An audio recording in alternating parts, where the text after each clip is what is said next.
Now Walmart is going head-to-head with Amazon in India. The world's largest e-commerce deal, Walmart and Flipkart have put pen to paper. Walmart is buying SoftBank's controlling stake in India's largest e-commerce company, Flipkart. Price tag $16 billion. CNBC TV 18 has been reporting Walmart and Flipkart have signed a definitive agreement. Now, as per that agreement, Walmart will buy 77% stake in Flipkart at $16 billion. In August 2018, Walmart Incorporation, an American retail giant, acquired 77% stake in Flipkart, an Indian e-commerce startup, for $16 billion. That is about 1 lakh crore rupees. Sachin and Binny Bansal, the founders of Flipkart, have made thousands of crores with this acquisition. The Bansals, the alumni of IIT Delhi and ex-employees of Amazon, have founded the e-commerce giant in 2007 with a modest capital investment of only 4 lakh rupees. But thousands of crores have been invested since then. So, who invested all that money? Hi, I'm Narayana Murthy Puppala, and in this video, we are going to discuss the methods and processes of raising capital for the startups. For the past 10 years or so, startups have been creating lots of buzz for their innovative ideas and astronomical valuations. We have also heard stories about how young, educated, middle-class entrepreneurs are disrupting the market and changing the way in which businesses are conducted. But from where do these startups get hundreds and thousands of crores of funds? Let's look into the various stages of fundraising. Stage 1. Seed funding. In the very early stages of a startup, funds will be required to meet the initial expenses. For example, an internet-based company requires funds for web hosting, application development, and to meet office expenses. Flipkart started with an initial investment of only 4 lakh rupees, Redbus with 5 lakh rupees, and the internet giant Facebook with a meager 15,000 US dollars. Facebook is now worth more than 500 billion US dollars. The initial investment, also known as seed funding, usually comes from personal savings of the founders or from their family members and friends. However, to encourage new startups, certain organizations called incubators provide seed funding along with the necessary infrastructure and guidance to these startups. Stage 2. Angel funding. The second stage is the angel funding.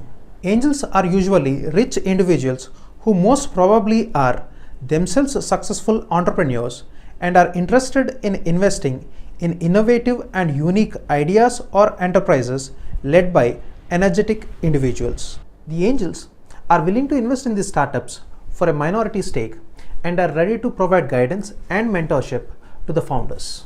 Take the case of Facebook. Peter Thiel was the first major investor in Facebook. He invested $500,000 in 2004. His stake was worth more than $1 billion at the time of Facebook's IPO in 2012. Peter started Thiel Fellowship Program in 2010, offering guidance and resources to youngsters under the age of 23 to pursue research or business ventures. Thiel Fellowship offers $100,000 US dollars to each fellow. Ritesh Agarwal, the founder of Oyo Rooms, is one of the recipients of the fellowship. Oyo Rooms is now worth about 35,000 crores. Stage 3.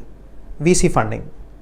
The third stage in the startup funding process is the venture capital funding stage. A venture capital fund, unlike an angel investor, is an organization that has been formed with the sole objective of investing in highly risky but innovative and high potential upstarts.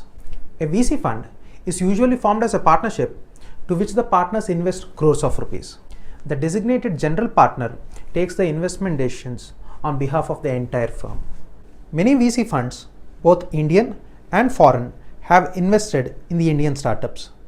The VC funding rounds are arranged in the alphabetical order, that is, the first round of institutional investment in a startup is called Round A or Series A, and the subsequent ones are called Series B, C, D, and so on. The major difference between an angel and a VC fund is in their approach towards the founders of the startup.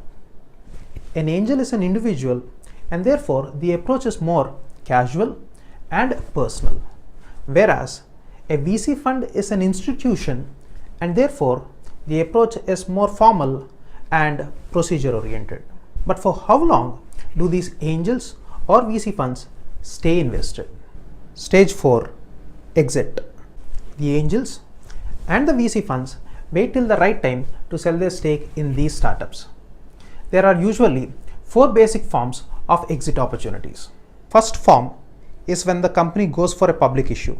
Example, Facebook and Google. Second is in the form of a strategic takeover or buyout by a competitor or PE fund. Example, Flipkart's takeover by Walmart, YouTube by Google, and WhatsApp by Facebook. Third is in the form of sale of stake by an early stage investor to a later stage investor. Example, sale of stake in Ola by Tiger Global to SoftBank. And the fourth form is liquidation, that is when the startup fails. Example, the Ask Me app. Role of a chartered accountant. The chartered accountants act as consultants to these startups in the areas of cash flow management, business valuation, ERP implementation, and fund requirement assessment. As the number of startups is growing, so are the opportunities for CAs. I hope you understood the concept. Please like and share this video. To get more updates on finance, capital markets, and CA course in general, please subscribe to our channel, Catalyst. Stay curious.